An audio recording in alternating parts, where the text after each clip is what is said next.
Welcome to this episode of the $1 Million Mastermind. I'm Larry Weidel, and before we get started, if you want to know exactly how to win again and again, go to weidelonwinning.com/webinar now to watch something I've put together for you. Now let's get going into this episode of $1 Million Mastermind. Hey, I'm here having a ball talking with Bill Richter, and we're talking about life. We're talking about winning and his lessons on winning and being successful in the tech world, the big, data storage, but it's a company, you got a service, and all of these things fall into a pattern. And so, Bill, thanks for taking the time and sharing and giving us some insights behind the scene in the big, weird tech business, It's great to be here, Larry. Thanks for having me. Now, you said something early on, and I want to make a statement. I don't know if this is absolutely true, but it's kind of true. And that is, you could really say the tech business is the people business, to win in the tech business. And pretty much you need to, those of y'all thinking about building a company and getting big, sure, you're going to start with a unique skill set, and you're going to have a niche that you work to, and services like Elon Musk, high tech, spaceships and electrical cars. But basically, he's got to have people doing that for him. And Elon Musk is in the people business. Jeff Bezos is in the people business, and Bill Richter's in the people business. And you know how I know that? Because he told me right off the bat, when they went out there to raise that $300 million, he said, most of that goes for talent. And so it's one thing to get the talent, but it's another thing to get the talent excited and productive, and then to get the talent to stay with you, because they're having fun, they're accomplishing things. And all of that relates up to the leader, the enthusiasm, you say data is electricity, the new electricity, but in leadership, the electricity flows from the top. And so talk about talent being what you've learned about people skills and the people working with talent, and how important that is, and kind of expand on that. Because I don't think people really, when they get into a business, they're thinking about all the technical stuff. Like I've talked to people that they come up with a new food product, a new snack, or take vegetables and, like veggie burgers and stuff like that. And it's a lot of technical things and FDA approvals and stuff like that. But comes down to, if you're going to be big, you're not going to be doing that. You're going to be working with the people that are doing that, And so you got to treat people right.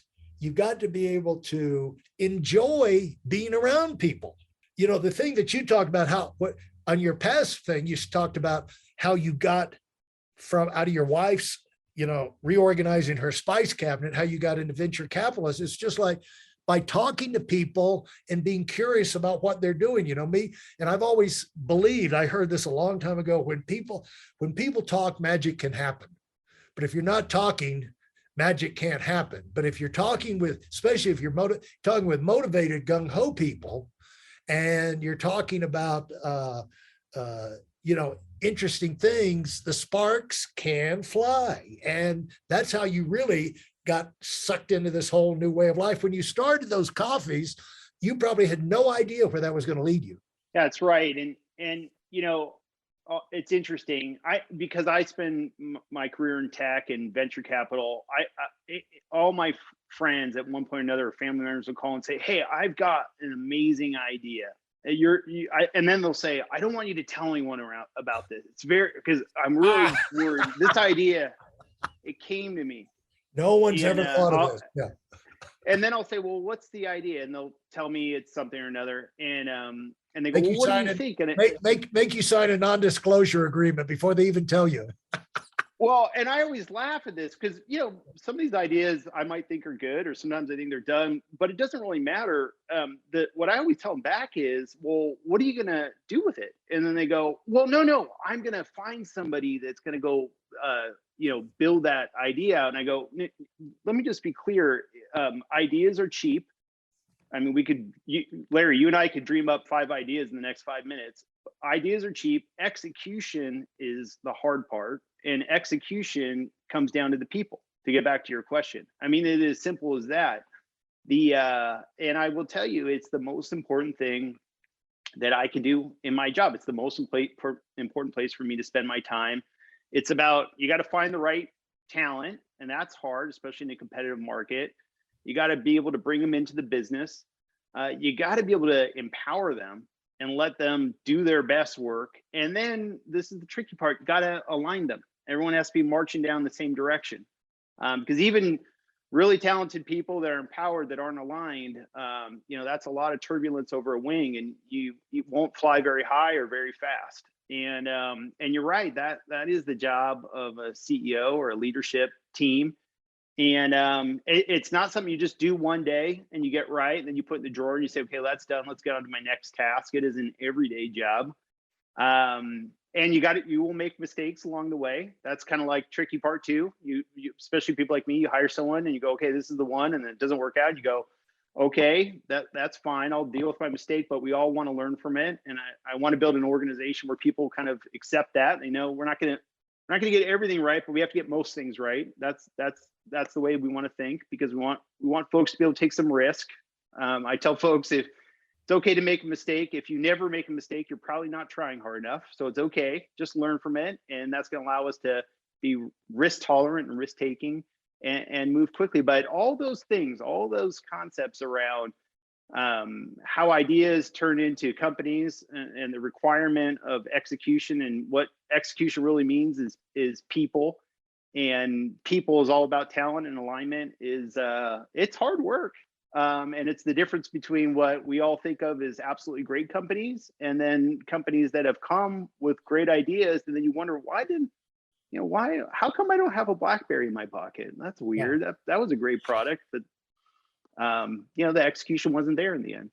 Well, it's hard because it's fluid, and it's everyday people. It's like, I rode horses, competed for 16 years in show jumping, and every day the horse is a different horse. It's like they say, the snow on the mountain. Every day it's a different snow on the mountain, and you show up, and you gotta adapt to the horse. And you show up, and your people are not necessarily, they're not robots, and you got to be tuned in to where they are and get them that flexibility. But it does come down to the people, and I know you'll find this as interesting as I do, is that how this has never changed and how it applies across the board.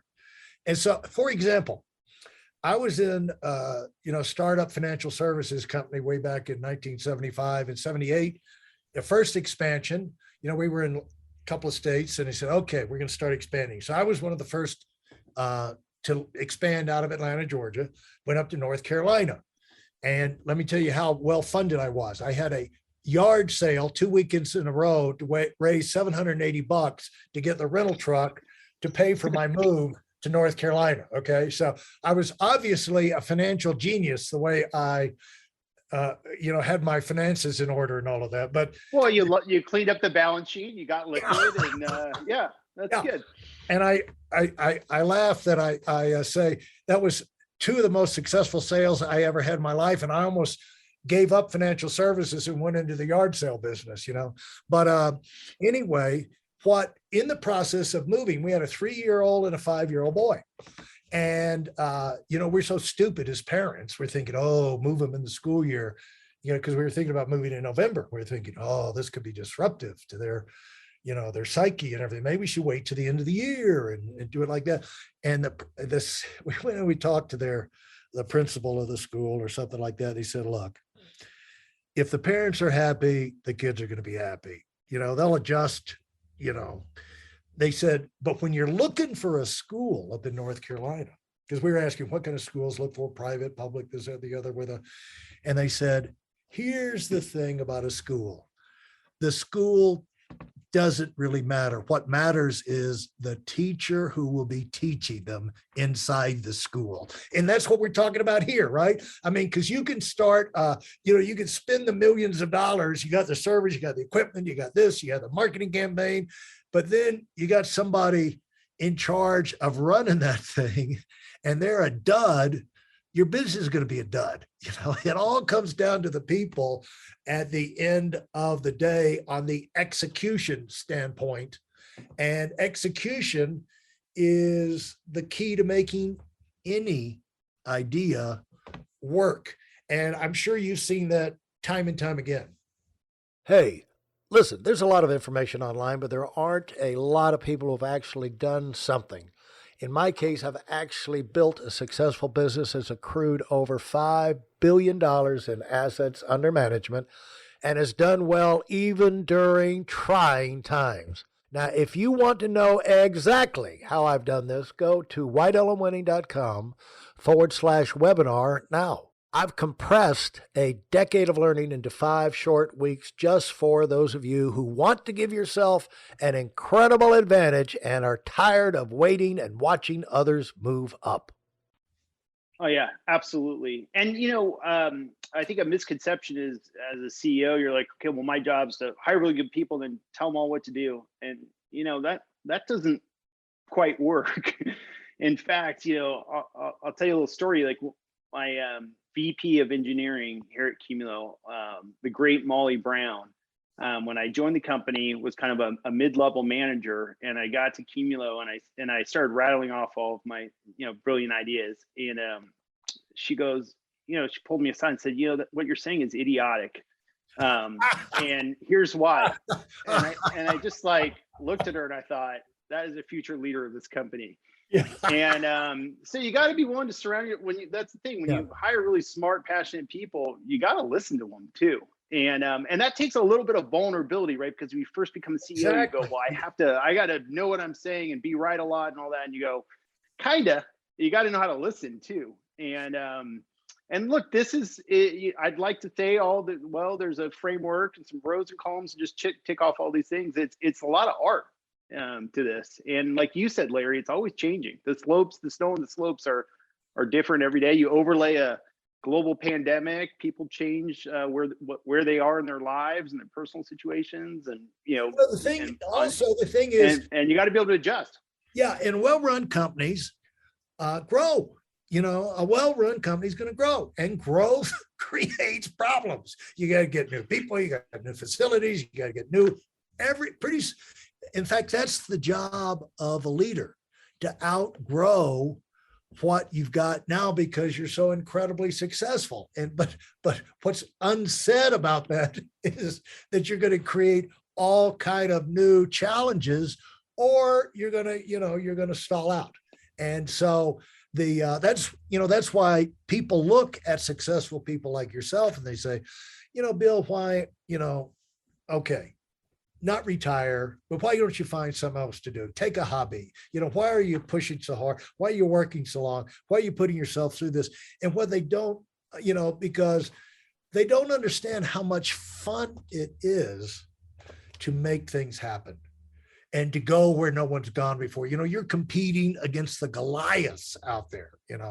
You're competing against the guys who fund America Cup sailboats, Oracle, we are.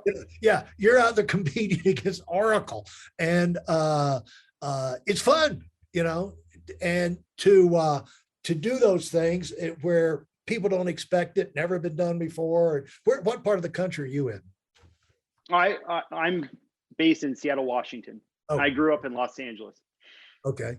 And so it's just fun to be able to do those, because the satisfaction is, as long as you don't have to, and as long as people retire from things that are bad. They've got bad situations. They've got a bunch of bad things that they can't control. They got bad people that they can't get rid of, and pressure that won't go away. You can't live up to it, and but they don't retire from things that are fun and that's growing. And part of that is making more money. The company's making more money, you're making more money, everybody's growing, because when you grow, you can get promotions, you can get pay raises, and this, that, and the other.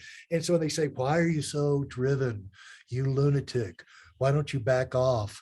and you say, well, yeah, my people are really going to love it when I back off and all of a sudden we can't give pay raises next year, or we have to lay off some people, all because you gave me that crappy advice about why don't I back off? Because what also, speak to this, you can't grow unless you're giving it everything you've got. I used to tell people you cannot, I said, I don't know how good you could be, but I'll tell you this, you can't piddle your way to the top. You can't just piddle along and all of a sudden, hey, I did something great. If you're going to do something great, it's because you locked in on it and you made every effort you could think of and got all the help you could get to pull it off, because greatness requires all the leverage you can muster to make it happen. And that's why it's great. Otherwise it'd just be average, And so speak about that. Well, first of all, absolutely, Larry. If you're going to ask people to give 150% to the business, you got, as their leader, you got to be giving 250%. And by the way, they look, every little thing you do gets amplified a lot, much more than you might think, actually. Right. Oh, you yawned in that meeting. I go, well, I'm sorry, I was up late. But when you yawned, I didn't know. So I've become cognizant of that over the years. And yeah, you got to be in first, out last. You got to be willing to get into it with them, get into the details. Like I tell our sales force, I go, hey, you're going to go on a brand new first time prospecting call with a customer. Let's get down there and do that together. They go, no, I want to come in when there's this CEO kind of executive, real formal, high level thing. I go, well, that's nice. That would be fun, but actually be kind of boring for me. I want to see what it's like to do your job. I tell our customer success, we have unbelievably strong customer success scores, like customer satisfaction scores. They're off the charts. But I tell our customer success team, I go, hey, give me a really hairy escalation where a customer, for whatever reason, might be real upset. And they go, no, you don't want to listen to that. I go, no, I do. I want to see how you manage that. I'm going to learn something from that customer that is upset. And then that's going to influence the decisions I get to make. But you got to be willing to do that as a leader. I see some folks that sort of ride high, kind of high altitude over their organizations and sort of look down from the ivory tower. And I think either you got a really unbelievable organization that runs itself, or you're just not doing your job. And even if you have that great organization, I wonder how long it's going to last if that's the way you operate. And then you think to yourself, well, but what about for the CEO? When do they kind of run out of gas? But people like me, that is our fuel. That's what we live for. This job is not a charity. I'd like to make money, but honestly, I don't even think about it. I come for just the love of building stuff. And that's a unique beast, and it's weird, and it's probably a bit dysfunctional, and I'll probably spend some later years in therapy over it, but that's who I am. Fantastic. Well said, Bill. Thanks so much for your time. It's flown by. Before we do, let me ask you, how about the name? How did you find up the name Qumulo? You said there's an interesting story behind the name of the company. Well, one of our founders, the great Pete Godwin, is a brilliant scientist, an MIT grad, and studied Latin in high school. And he was thinking about starting this company, and it had to do with data and data storage in the cloud. And if you parse that name, Qumulo, there's a cumulus cloud. That's a type of cloud. It's kind of a stacked cloud that has many layers to it. That's right out of Latin. And so, and cumulus, that type of cloud is a stacking of things. It's kind of like where the word accumulate comes from. So if you kind of parse it all apart, that as data accumulates and it reaches up to the cloud, you put all that together, and the name Qumulo came out. And everything at Qumulo inside the company now is branded Q. We have a cloud Q product and a server Q, and we have Qumulons, and we have kudos with a Q. Everything is always with a Q. And that's perfect for branding. I mean, that's brilliant. Unbelievable. And I'll remember it. It's easier for me to remember now. And it didn't take you 30 seconds to tell the story. And now you or I didn't take Latin in high school, and I'm just guessing that, but I'm speaking for myself, but now we know a little. I did it, but of course I forgot everything quickly. And along with all the Spanish. But would you like to leave with a last word for everybody? Yeah, I'll just leave with the word just about sort of people and humanity.